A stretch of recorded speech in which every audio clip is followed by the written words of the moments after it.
Hello and welcome back to GPSC learning विद्यार्थी मित्रों आज આપણે આ વિડિયો લેક્ચરમાં આઈસ મેજિક વીક 13 એટલે કે તારીખ 21/3/2021 થી 27/3/2021 સુધીના કરંટ અફેર્સને એમસીક્યુઝ ના ફોર્મમાં જોઈશું. So without further due let's start video. સર્વપ્રથમ ક્વેશ્ચન છે કે વિશ્વ કવિતા દિવસ તરીકે કયો દિવસ ઉજવાય છે? તો કે વિકલ્પ સી 21 માર્ચ. સેકન્ડ છે કે આંતરરાષ્ટ્રીય જાતિવાદ ભેદભાવ નાબૂદી દિવસ તરીકે કયો દિવસ ઉજવાય છે? તો કે 21 માર્ચ. થર્ડ છે કે વિશ્વ ડાઉન સિન્ડ્રોમ દિવસ તરીકે કયો દિવસ ઉજવાય છે? તો કે સી 21 માર્ચ. આંતરરાષ્ટ્રીય કલર દિવસ તરીકે કયો દિવસ ઉજવાય છે? તો પણ વિકલ્પ આવશે સી 21 માર્ચ. અને આંતરરાષ્ટ્રીય વન દિવસ તરીકે કયો દિવસ ઉજવાય છે? તો કે વિકલ્પ સી આવશે 21 માર્ચ. બરાબર, એટલે 5 દિવસ 21 માર્ચના રોજ ઉજવવામાં આવે છે. કયા કયા છે? તો એક છે વિશ્વ કવિતા દિવસ, સેકન્ડ છે આંતરરાષ્ટ્રીય જાતિવાદી ભેદભાવ નાબૂદી દિવસ, થર્ડ છે વિશ્વ ડાઉન સિન્ડ્રોમ દિવસ, ફોર્થ છે આંતરરાષ્ટ્રીય કલર દિવસ અને ફિફ્થ છે આંતરરાષ્ટ્રીય વન દિવસ. હવે આંતરરાષ્ટ્રીય વન દિવસ છે તેની આ વર્ષની એટલે કે વર્ષ 2021ની થીમ શું છે? તો કે વિકલ્પ ડી આવશે forest restoration, a path to recovery and wellbeing. બરાબર, આગળ વધીએ. સંયુક્ત રાષ્ટ્ર દ્વારા કયું વર્ષ ઇન્ટરનેશનલ યર ઓફ ફોરેસ્ટ તરીકે જાહેર કરવામાં આવ્યું હતું? તો વિકલ્પ પ્રથમ આપેલો છે 2011માં. બરાબર, આગળ છે કે વિશ્વ ડાઉન સિન્ડ્રોમ દિવસ 2021ની થીમ જણાવવાની છે. તો વિકલ્પ સી આવશે વી ડિસાઇડ. બરાબર, હવે આ ડાઉન સિન્ડ્રોમ એક એવી બીમારી છે કે જેમાં બાળક 21 રંગસૂત્રોની સાથે જન્મ લે છે. વધુ વાત કરીએ તો ડાઉન સિન્ડ્રોમ એ એક આનુવંશિક રોગ છે જેમાં બાળક નાનું માથું, નાના કાન, ટૂંકી ડોક વગેરે જેવા વિવિધ વિકલાંગતાના લક્ષણો સાથે જન્મ લે છે. આગળ વધીએ. આત્મનિર્ભર નિવેશક મિત્ર પોર્ટલ નો વિકાસ કઈ સંસ્થા દ્વારા કરવામાં આવી રહ્યો છે? તો વિકલ્પ બી આપ્યું છે ડીપીઆઈઆઈટી, જેનું ફૂલ ફોર્મ થશે department for promotion of industry and internal trade. આગળનો ક્વેશ્ચન છે કે નીચેના આપેલા વિધાનોમાંથી સાચા વિધાનો જણાવવાના છે. અહીં રાઈટ આન્સર આપેલો છે ડી 1, 2 અને 3. પ્રથમ છે કે department for promotion of industry and internal trade DPIT એ ministry of commerce and industry અંતર્ગતનો કેન્દ્રીય વિભાગ છે. ડીપીઆઈટીની સ્થાપના મૂળ રૂપથી વર્ષ 1995માં કરવામાં આવી હતી.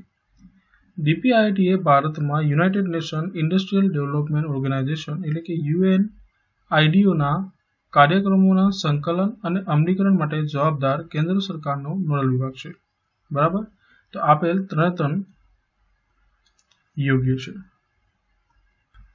હવે ડીપીઆઈટી વિશે વધુ માહિતીની વાત કરવામાં આવે તો વર્ષ 2000માં તેને ડિપાર્ટમેન્ટ ઓફ ઇન્ડસ્ટ્રી ડેવલપમેન્ટના મદ સાથે ફરીથી પુનર્ગઠન કરવામાં આવ્યું હતું. વધુમાં આ જે હાલનું ડીપીઆઈટી છે તે 27 જાન્યુઆરી 2019ના રોજ ડિપાર્ટમેન્ટ ઓફ ઇન્ડસ્ટ્રી પોલિસી પ્રમોશનનું નામકરણ બદલીને હાલમાં તેને આ નામ આપવામાં આવ્યું છે. હવે જે ભારતમાં ફોરેન ડાયરેક્ટ ઇન્વેસ્ટમેન્ટ છે ને એટલે કે એફડીઆઈ જેનો પ્રવાહ છે ને તે વધારવા માટે ડીપીઆઈટી જવાબદાર છે. બરાબર, તે પણ તમારે ધ્યાનમાં લેવું. બરાબર, એટલે બે વસ્તુ થઈ. એમાં શું થઈ કે મૂળ રૂપથી તેની સ્થાપના 1995માં થઈ અને 2019માં 17 જાન્યુઆરીના રોજ જે પ્રથમ તેનું નામ હતું department of industry policy promotion તે બદલીને department of industry and internal trade કરવામાં આવ્યું. એ તમારે ધ્યાનમાં લેવું. બરાબર, અને એફડીઆઈના પ્રવાહને વધારવા માટે ડીપીઆઈટી જવાબદાર છે તે પણ તમારે ધ્યાનમાં લેવું. હવે જે આ આત્મનિર્ભર નિવેશક મિત્ર પોર્ટલ છે તેની વાત કરીએ તો આ પોર્ટલ કેન્દ્ર અને રાજ્ય સરકારની નીતિઓ અને નવી પહેલો વિશે દૈનિક અપડેટ પ્રદાન કરશે. બરાબર, વધુમાં તે ઇન્વેસ્ટ ઇન્ડિયાના નિષ્ણાતો સાથે બેઠક અને ચર્ચા વિચારણા કરવામાં મદદ કરશે. તે સ્થાનિક રોકાણકારો માટે પૂરતી સુવિધાની ખાતરી કરશે.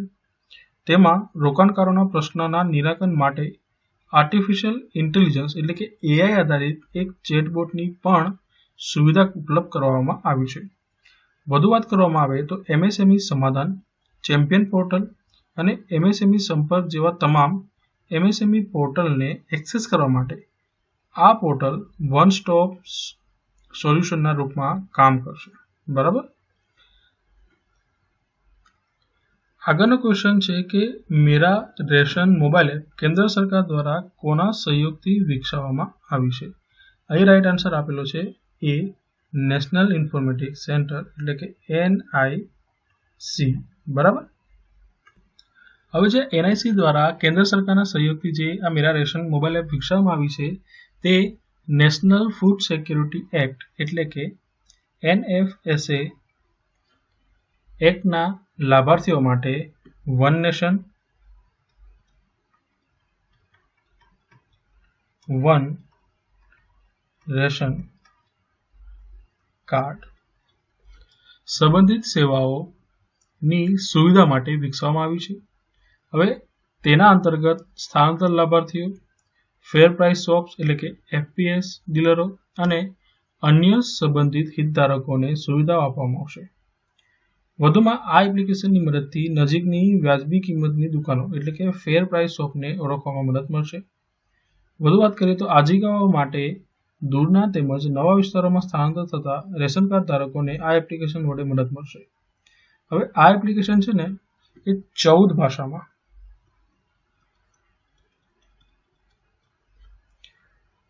શરૂ કરવામાં આવી છે, પરંતુ હાલમાં તે ઇંગ્લિશ અને હિન્દી બેમાં ઉપલબ્ધ છે। હવે આ એપ્લિકેશનની મદદથી લાભાર્થીઓ શું લાભ થશે તો કે તેમને સરળતાથી અનાજની વિગતો મળશે એટલે કે અનાજ હકની વિગતો મળશે। વધુમાં તાજેતરના વ્યવહારો વગેરે વિશે પણ માહિતી મળશે। અહીં સ્થળાંતર કરનારા લાભાર્થીઓ તેઓની સ્થળાંતરની વિગતો આ એપ્લિકેશનની મદદથી નોંધણી કરાવી શકે છે।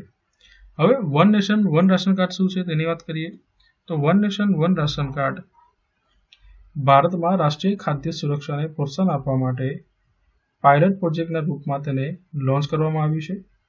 One nation one ration card system national food security act એટલે કે NFSA અને અન્ય કલ્યાણ યોજનાઓ અનુસાર લાભાર્થીઓ માટે રાશનની ઉપલબ્ધતાની ખાતરી આપે છે।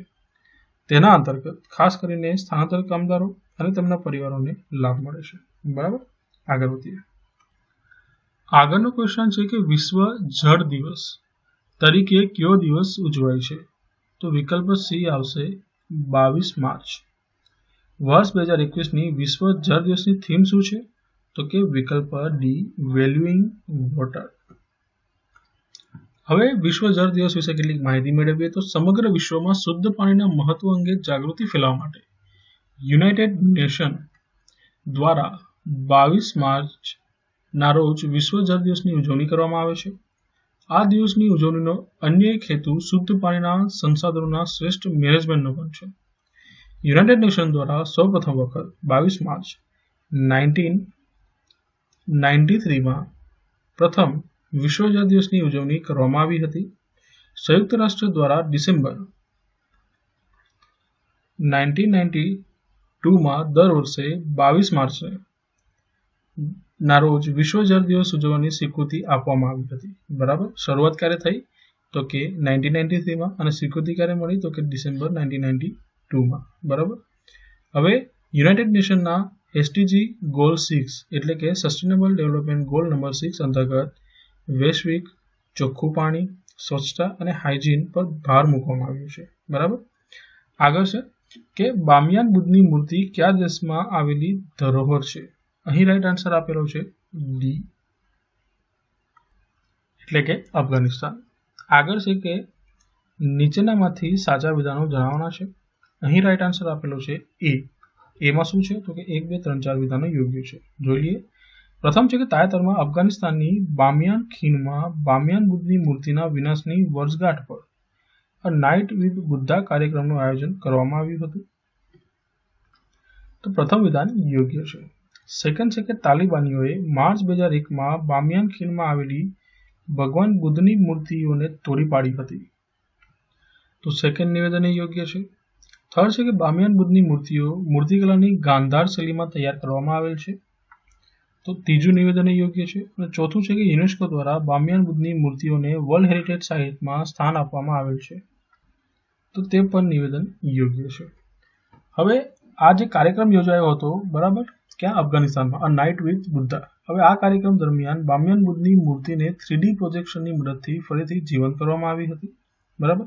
હવે બામિયાન બુદ્ધ વિશે વાત કરવામાં આવે તો બામિયાન બુદ્ધ એ ભગવાન ગૌતમ બુદ્ધની 6ઠી સદીની સ્મારક પ્રતિમાઓ છે. બરાબર, 6th સેન્ચુરી. હવે આ પ્રતિમાઓને મધ્ય અફઘાનિસ્તાનની બામિયાન ખીણમાં સ્થિત ખડકમાં કોતરવામાં આવેલી છે. અહીં ભગવાન બુદ્ધની 2 પ્રતિમાઓ કોતરવામાં આવેલી, જે પૈકી નાની અથવા તો ખડકના પૂર્વમાં આવેલી ભગવાન બુદ્ધની પ્રતિમાની ઊંચાઈ, એટલે કે આ પૂર્વ છે, આ બાજુની જે હતી તેની 38 મીટર ઊંચાઈ હતી. બરાબર. જ્યારે મોટી અથવા તો ખડકના પશ્ચિમ ભાગમાં આવેલી, એટલે કે પશ્ચિમ ભાગ એટલે આ બાજુ થયું. હવે આ ભાગમાં આવેલી ભગવાન બુદ્ધની પ્રતિમાની ઊંચાઈ 55 મીટર હતી. બરાબર. એટલે કે પશ્ચિમમાં આવેલી હતી 55 મીટર અને પૂર્વમાં આવેલી હતી તે 38 મીટર હતી. હવે અગાઉ જણાવી ગયા તેમ આ મૂર્તિ કલાની ગાંધાર શૈલીમાં તૈયાર થયેલી હતી. હવે સ્થાનિક લોકો દ્વારા નાની મૂર્તિને, આ જે નાની મૂર્તિ છે તેને સમામાગ તરીકે ઓળખવામાં આવેલ છે, જેનો અર્થ થાય છે રાણી માતા. જ્યારે મોટી મૂર્તિને સાલ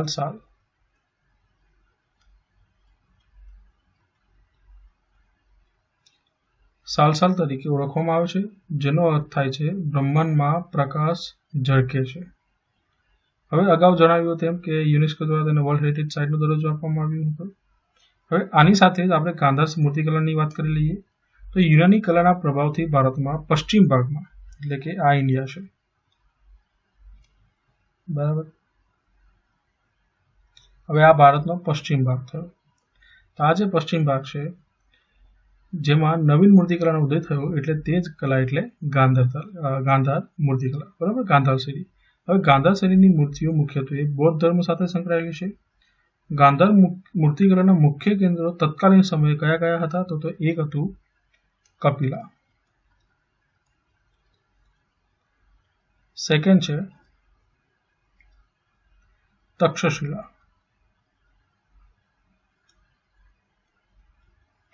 અને થર્ડ છે બામિયાન. બરાબર. હવે આ શૈલીની મૂર્તિઓ મુખ્યત્વે કાળા અથવા ભૂરા રંગના પથ્થરમાં બનાવવામાં આવતી. ગાંધાર મૂર્તિકલાના 2 પ્રકાર છે. કયા કયા? તો એક છે પ્રારંભિક ગાંધાર કલા અને બીજું છે પરવર્તી ગાંધાર કલા. પ્રારંભિક ગાંધાર કલામાં મૂર્તિઓના નિર્માણ માટે માટી અને ચૂનાનો પથ્થર વગેરેનો ઉપયોગ કરવામાં આવતો હતો. પરવર્તી ગાંધાર કલામાં મૂર્તિઓ બનાવવા માટે પથ્થરનો ઉપયોગ કરવામાં આવતો હતો. બરાબર. પહેલા શું ઉપયોગમાં લેવાતું? તો કે માટીની સાથે ચૂનાનો પથ્થર, અને પછી તો કે પથ્થરોનો જ ઉપયોગ થતો. હવે ગાંધાર મૂર્તિકલાની વિશેષતામાં તેનું નકશીકામ, માનવ શરીરની રચનામાં સુંદર રચના તથા બારીકાઈ તેમજ મૂર્તિમાં કપડા ખૂબ જ પારદર્શક બનાવવામાં આવતા હતા. ગાંધાર મૂર્તિકલામાં ભગવાન બુદ્ધની મૂર્તિઓને ખૂબ જ સુંદર રીતે દર્શાવવામાં આવી છે. ગાંધાર મૂર્તિકલામાં ભગવાન બુદ્ધ ઉપરાંત અમુક દેવીઓની મૂર્તિ પણ મળી આવી છે, જેમાં રોમા દેવીની મૂર્તિ ખૂબ જ પ્રસિદ્ધ છે. બરાબર. આગળ છે ગાંધાર શૈલીની મૂર્તિઓ મુખ્યત્વે કયા ધર્મ સાથે સંકળાયેલી છે? તો કે વિકલ્પ સી, બૌદ્ધ. ગાંધાર મૂર્તિકલાના તત્કાલીન મુખ્ય કેન્દ્રો બાબતે નીચેમાંથી કયું ખોટું છે? તો કે વિકલ્પ ડી આવશે, વિજયનગર હતું. આપણે વાત કરી ગયા. આ 3 હતા, કપિલા, તક્ષશિલા અને બામિયાન. આગળ છે કે નીચેના વિધાનોમાંથી સાચા વિધાનો પસંદ કરવાના છે. પ્રથમ આપેલું છે અહીં આન્સર 1, 2, 3, 4. એક કરીને નિવેદનો ચેક કરી લઈએ. તો કે ભારતની અધ્યક્ષતામાં તાજેતરમાં આર્થિક અને વેપાર મુદ્દાઓ પર બ્રિક્સ સંપર્ક જૂથની પ્રથમ બેઠકનું આયોજન કરવામાં આવ્યું. તો આ નિવેદન યોગ્ય છે. સેકન્ડ છે કે 13મા બ્રિક્સ શિખર સંમેલનનું આયોજન ભારત દ્વારા કરવામાં આવશે. તે પણ યોગ્ય છે. થર્ડ છે કે બ્રિક્સના તમામ સભ્ય દેશો G20ના પણ સભ્ય દેશો છે. તો આ નિવેદન યોગ્ય થયું. અને ચોથું છે કે ન્યૂ ડેવલપમેન્ટ બેંકનું વડું મથક ચીનના શાંઘાઈ ખાતે આવેલું છે. માટે ચોથું નિવેદન યોગ્ય છે, એટલે આ આપણો આન્સર રાઈટ થશે. હવે તાજેતરમાં 9 થી 11 માર્ચ 2021 દરમિયાન ભારતની અધ્યક્ષતામાં આર્થિક અને વેપારના મુદ્દાઓ પર બ્રિક્સ સંપર્ક જૂથની પ્રથમ બેઠકનું આયોજન કરવામાં આવ્યું હતું, જેની થીમ હતી BRICS at 15 intra BRICS cooperation for continuity, consolidation and consensus. બરાબર. હવે આ બેઠકમાં બ્રિક્સના સભ્ય દેશોના પ્રતિનિધિઓએ ભાગ લીધો હતો. આ બેઠક દરમિયાન વિવિધ મુદ્દાઓ પર ચર્ચા અને પ્રસ્તાવો કરવામાં આવ્યા હતા, જે નીચે મુજબ છે. હવે તેમાંનો પ્રથમ છે કે વર્ષ 2020 દરમિયાન રશિયાની અધ્યક્ષતામાં સ્વીકારવામાં આવેલ strategy for BRICS economic partnership 2025ના દસ્તાવેજની કામગીરી પર ચર્ચા આ બેઠક દરમિયાન કરવામાં આવી. સેકન્ડ થયું કે વર્લ્ડ ટ્રેડ ઓર્ગેનાઇઝેશન એટલે કે WTOના trade related aspect of intellectual property rights એટલે કે ટ્રીપ્સ બાબતે બહુપક્ષીય વેપાર પ્રણાલી પર બ્રિક્સ દેશોના સહકાર અંગે વાતચીત થઈ. ઈ કોમર્સ ક્ષેત્રમાં ગ્રાહક સુરક્ષા માટેના ફ્રેમવર્કની રચના કરવામાં આવશે, તે પણ અહીં ચર્ચા કરવામાં આવી. વધુ વાત કરીએ તો સભ્ય દેશો વચ્ચે નોન ટેરિફ મેજર્સ રેઝોલ્યુશન મિકેનિઝમની રચના કરવામાં આવશે, તે પણ આમાં ચર્ચા કરવામાં આવી. આગળ છે કે જેનેટિક રિસોર્સિસ અને પરંપરાગત જ્ઞાનના સંરક્ષણ માટે એક સહયોગ માળખાની રચના કરવામાં આવશે, તે પણ અહીં જણાવવામાં આવ્યું. હવે ભારત બ્રિક્સ દેશોનો અધ્યક્ષની વાત કરવામાં આવે તો ભારત વર્ષ 2021 માટે બ્રિક્સનો અધ્યક્ષ દેશ છે. તેમજ 13મા બ્રિક્સ શિખર સંમેલનનું આયોજન પણ ભારત દ્વારા કરવામાં આવશે. આ અગાઉ 12મા બ્રિક્સ શિખર સંમેલનનું આયોજન તાજેતરમાં 17 નવેમ્બર 2020ના રોજ રશિયા દ્વારા કરવામાં આવ્યું હતું. ભારત વર્ષ 2021 દરમિયાન બ્રિક્સની અધ્યક્ષતા BRICS at 15 intra BRICS cooperation for continuity, consolidation and કન્સન્સની થીમ અંતર્ગત કરી રહ્યું છે.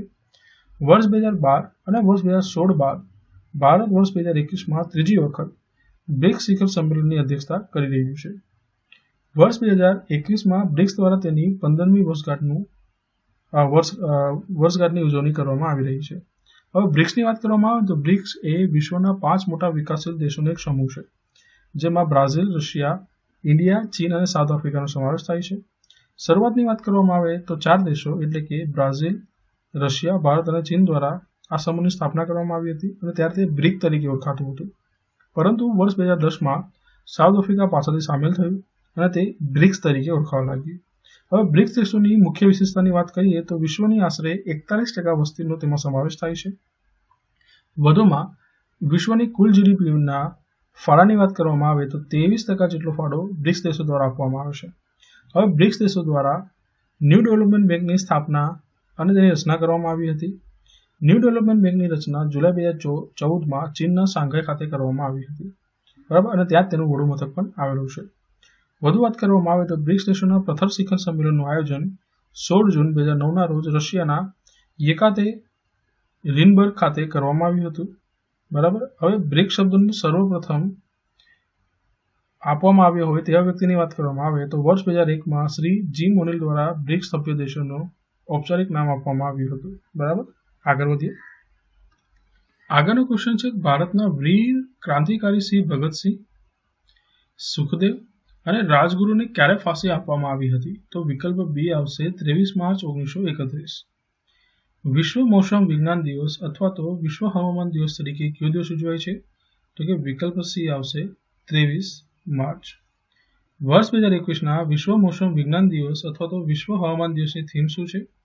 તો કે વિકલ્પ ડી આવશે the ocean, our climate and weather.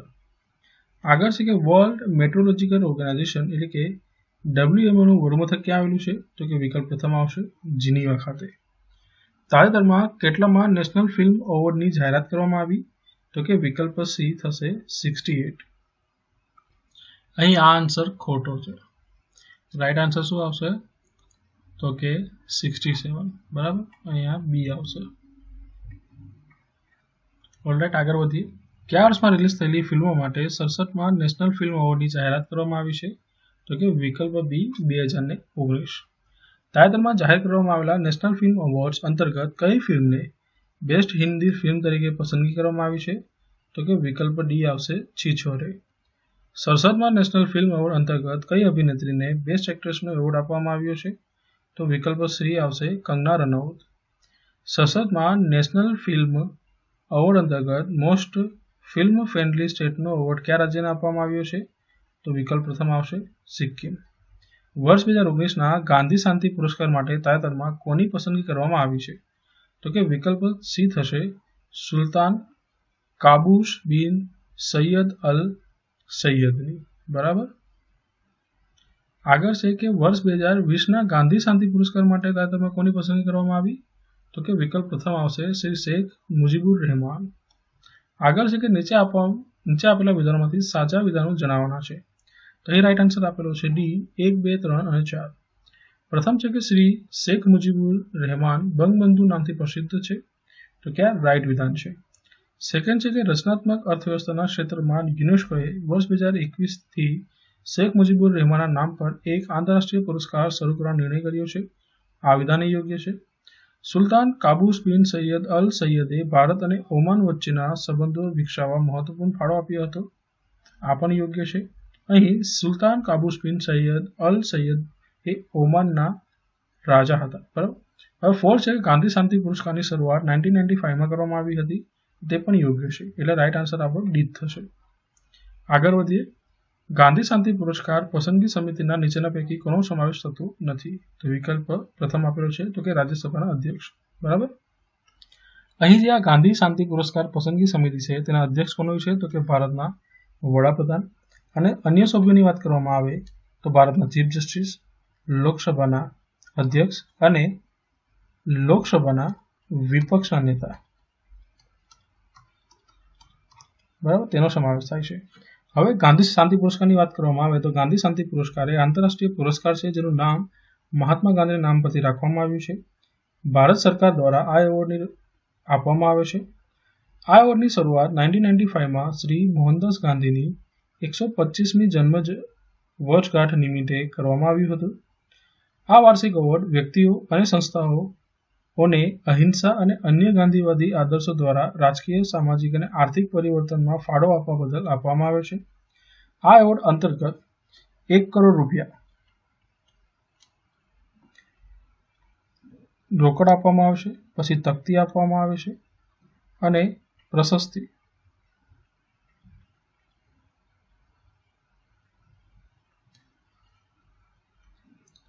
પત્રો આપવામાં આવે છે.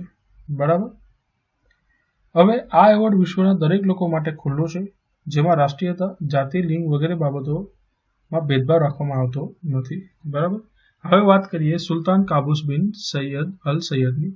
તો તેઓ લગભગ અડધી સદી સુધી ઓમાન પર શાસન કર્યું. તેઓ આરબ વિશ્વમાં સૌથી લાંબા સમય સુધી સેવા આપનાર શાસક છે. તેઓ ભારત અને ઓમાન વચ્ચે સંબંધો વિકસાવવામાં મહત્વપૂર્ણ ફાળો આપ્યો છે. હવે વાત કરીએ શેખ મુજીબુર રહેમાનની. તો બંગબંધુ તરીકે પ્રચલિત છે. શેખ મુજીબુર રહેમાનનો જન્મ 17 માર્ચ 1920ના રોજ બંગાળના તુંગીપુરા ખાતે થયો હતો. બરાબર. હવે તેમજ તેમનું નિધન 15 ઓગસ્ટ 1975ના ઢાકા ખાતે થયું હતું. બરાબર. વર્ષ 2020ને બાંગ્લાદેશ દ્વારા શેખ મુજીબુર રહેમાનની જન્મ શતાબ્દી વર્ષ તરીકે ઉજવણી કરવામાં આવી હતી. બાંગ્લાદેશના પ્રથમ રાષ્ટ્રપતિ તથા પ્રથમ વડાપ્રધાન તરીકે શ્રી શેખ મુજીબુર રહેમાને સેવા આપી હતી. તેઓ બાંગ્લાદેશના રાષ્ટ્રપિતા તરીકે પ્રસિદ્ધ છે. તેઓએ બાંગ્લાદેશની સ્વતંત્રતા માટે મહત્વપૂર્ણ ભૂમિકા ભજવી હતી. બરાબર. આગળ વધીએ. આગળનો ક્વેશ્ચન છે કે વિશ્વ ક્ષય દિન અથવા તો વિશ્વ ટીબી દિવસ તરીકે કયો દિવસ ઉજવાય છે? તો વિકલ્પ અહીં આપેલો છે સી 24 માર્ચ. બરાબર. હવે વર્ષ 2021ની વિશ્વ ક્ષય દિવસની થીમ શું છે? તો કે આ વર્ષની થીમ છે વિકલ્પ ડી ધ ક્લોક ઇઝ ટીકિંગ. ટીબીનું પૂરું નામ શું છે? તો કે વિકલ્પ પ્રથમ આવશે ટ્યુબરક્લોસિસ. ક્યાં સુધીમાં ક્ષય અથવા ટીબીના રોગનું ઉન્મૂલન કરવાનું ભારત સરકારનું લક્ષ્યાંક છે? તો વિકલ્પ સી આપેલો છે 2025. આગળ છે કે ક્યાં સુધીમાં ક્ષય અથવા ટીબીમાં રોગોનું ઉન્મૂલન કરવાનું વર્લ્ડ હેલ્થ ઓર્ગેનાઇઝેશનનું લક્ષ્યાંક છે? તો વિકલ્પ સી છે 2030. ડોક્ટર રોબર્ટ કોચ કયા દેશના વૈજ્ઞાનિક હતા? તો કે વિકલ્પ પ્રથમ આપેલું છે જર્મની. બરાબર. વધુ વાત કરવામાં આવે તો જે આ 2025નો લક્ષ્યાંક રાખ્યો છે ને ભારતે ઉન્મૂલન કરવાનો ટીબીનો, તે ભારત સરકારની વર્ષ 2017ની આરોગ્ય નીતિ અંતર્ગત જાહેર કરવામાં આવ્યું હતું. વધુ વાત કરવામાં આવે તો જે આ રોબર્ટ કોચ સાહેબ છે ને તેમના દ્વારા સૌપ્રથમ ક્ષય રોગના જંતુઓની શોધ કરવામાં આવી હતી અને આ તારીખ હતી 24 માર્ચ 1882. બરાબર. હવે તેઓ ક્યાંના હતા તો કે જર્મનીના હતા. બરાબર, એ પણ તમારે યાદ રાખવું જરૂરી છે. આગળનો ક્વેશ્ચન છે કે નીચે આપેલા વિધાનોમાંથી સાચા વિધાનો પસંદ કરવાના છે.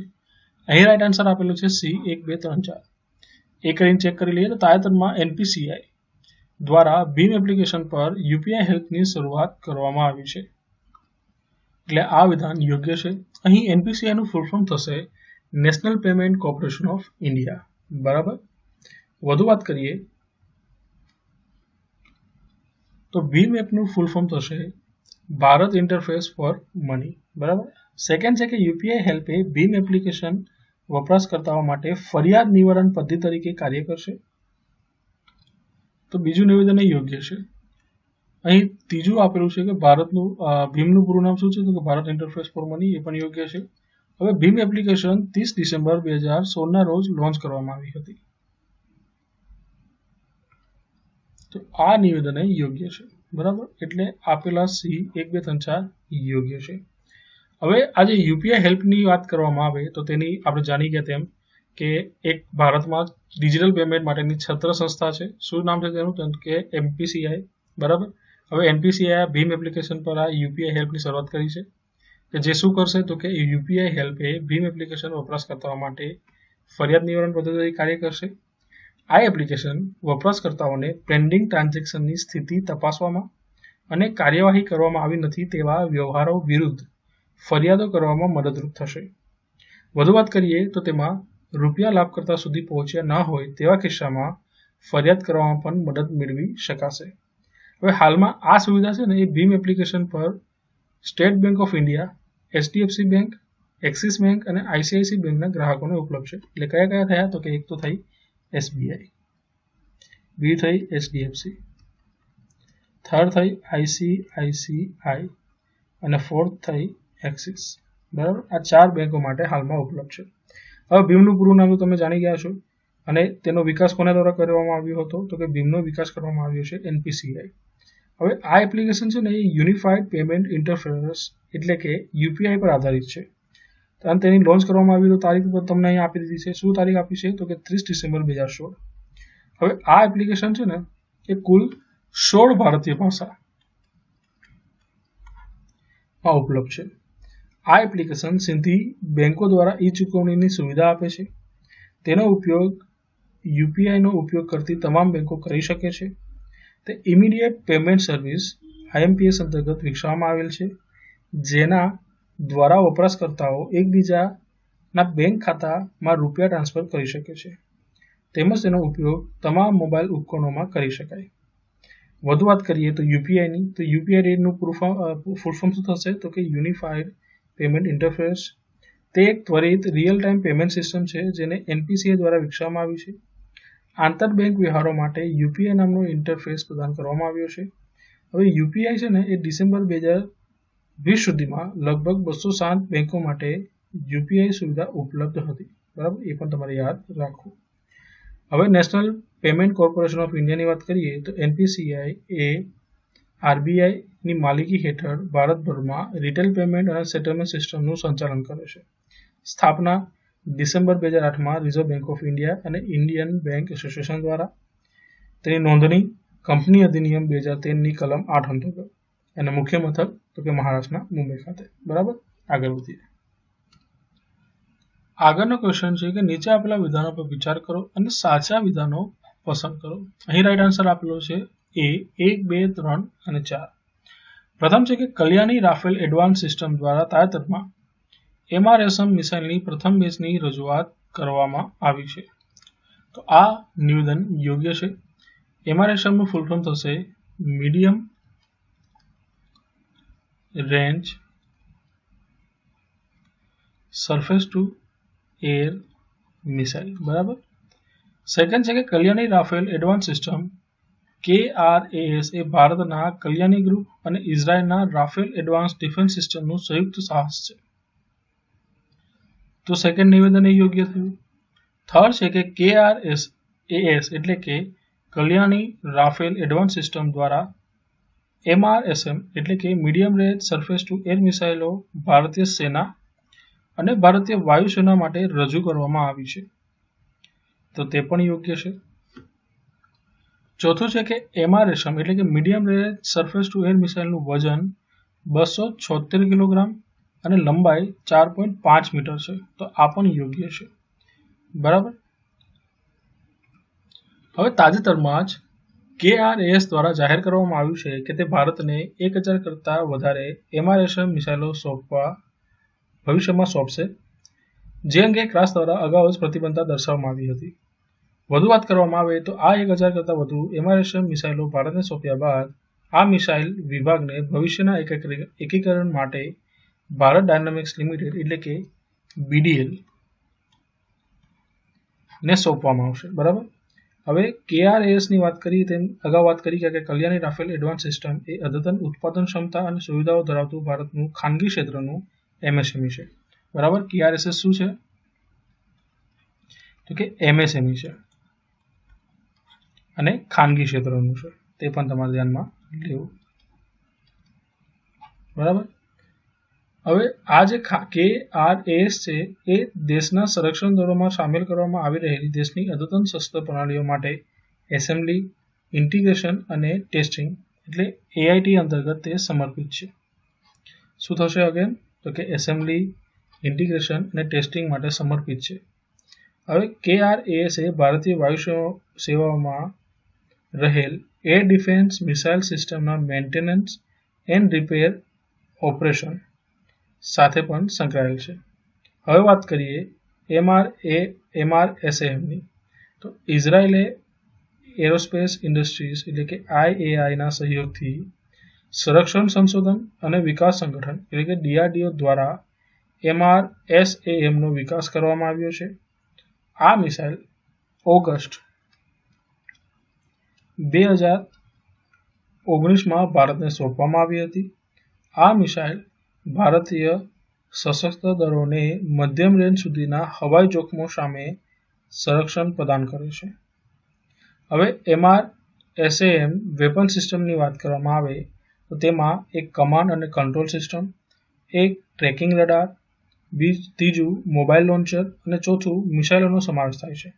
અગેન કહું છું, MRSAM વેપન સિસ્ટમમાં 4 વસ્તુ મુખ્ય છે: એક કમાન્ડ એન્ડ કંટ્રોલ સિસ્ટમ, એક ટ્રેકિંગ રડાર, મોબાઈલ લોન્ચર અને મિસાઇલો. હવે મિસાઇલ લોન્ચર સિસ્ટમનો ઉપયોગ 8 જેટલા કેનિસ્ટરાઇઝ્ડ મિસાઇલના પરિવહન અને લોન્ચિંગ માટે કરવામાં આવે છે. અગાઉ જણાવ્યા તેમ તેનું વજન એટલે કે MRSAMનું વજન 276 કિલોગ્રામ અને લંબાઈ 4.5 મીટર છે. તે અદ્યતન સક્રિય radar, radio frequency seeker, bidirectional data link, તબક્કાવાર એરે રડારથી સજ્જ છે. MRSAM એ DRDO દ્વારા વિકસિત કરવામાં આવેલ dual pulse solid propulsion system દ્વારા સંચાલિત છે. અગેન કહું છું, MRSAM એ DRDO દ્વારા વિકસિત કરવામાં આવેલ dual pulse solid propulsion system દ્વારા સંચાલિત થાય છે. બરાબર. આગળ વધીએ. નીચેના નિવેદનો ધ્યાન પર લો અને સાચા નિવેદનો ક્યાં છે તે આન્સર આપવાનું છે. અહીં રાઈટ આન્સર આપેલો છે બી 1, 2, 3 અને 4. પ્રથમ છે કે કેન્દ્રીય માર્ગ પરિવહન અને રાજમાર્ગ મંત્રી શ્રી નીતિન ગડકરીએ લોકસભામાં નવા વાહનો માટેની સ્ક્રેપિંગ નીતિની રજૂઆત કરી હતી. તો પ્રથમ નિવેદન યોગ્ય છે. સેકન્ડ છે કે સ્ક્રેપિંગ નીતિ અંતર્ગત ખાનગી વાહનોના મામલે 20 વર્ષ પછી સ્વચાલિત ફિટનેસ પરીક્ષણ કરવા માટે લોકોને જવાની દરખાસ્ત મૂકવામાં આવી છે. તો સેકન્ડ નિવેદન યોગ્ય થયું. તેવું છે કે સ્ક્રેપિંગ નીતિ અંતર્ગત વ્યાપારિક વાહનોના મામલે 15 વર્ષ પછી સ્વચાલિત ફિટનેસ પરીક્ષણ કરવા માટે લોકોની જવાની દરખાસ્ત મૂકવામાં આવી છે, જે પણ યોગ્ય છે. જો વાહનો 3 વખત ફિટનેસ ટેસ્ટ પાસ કરવામાં નિષ્ફળ જાય છે તો વાહન માલિકે તેને રસ્તા પર ચલાવી શકશે નહીં. તો ચોથું નિવેદન યોગ્ય છે. બરાબર. એટલે આપણો રાઈટ આન્સર થયો બી. બરાબર. હવે તાજેતરમાં નીતિન ગડકરીએ 18 માર્ચ 2021ના રોજ આ સ્ક્રેપિંગ નીતિની રજૂઆત કરી છે.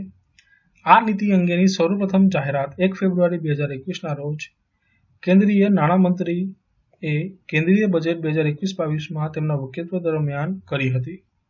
હવે આ જે નીતિ છે તેની મુખ્ય બાબતો આ મુજબ છે. પ્રથમ છે કે કેન્દ્રીય માર્ગ પરિવહન અને હાઈવે પ્રધાનશ્રીએ નવા વાહનો માટેની સ્ક્રેપિંગ નીતિને લોકસભામાં પ્રસ્તુત કરતી વખતે ઘણી બાબતો અંગે પ્રકાશ પાડ્યો, જે નીચે મુજબ છે. સર્વપ્રથમ કે દેશમાં 51 લાખ કરતાં વધારે લાઇટ મોટર વ્હીકલ્સ છે. બરાબર, લાઇટ મોટર વ્હીકલ્સ કેટલા છે? તો કે 51 લાખ કરતાં વધુ. બરાબર, જે 20 વર્ષ કરતાં પણ વધારે જૂના છે. હવે આ જે 51 લાખ છે ને તે 20 વર્ષ કરતાં પણ જૂના છે. બરાબર, હવે 34 લાખ જેટલા લાઇટ મોટર વ્હીકલ્સ 15 વર્ષ કરતાં જૂના છે. તેમજ 17 લાખ જેટલા મીડિયમ અને હેવી કમર્શિયલ વાહનો 15 વર્ષ કરતાં પણ જૂના છે.